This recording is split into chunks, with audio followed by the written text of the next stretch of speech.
أعوذ بالله من الشيطان الرجيم. بسم الله الرحمن الرحيم.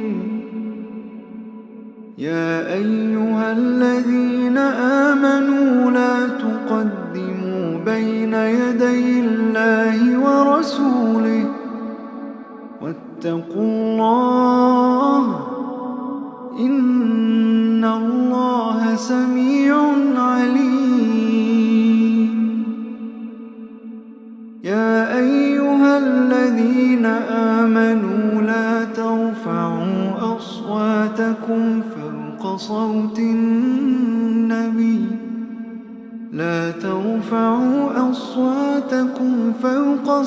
النبي ولا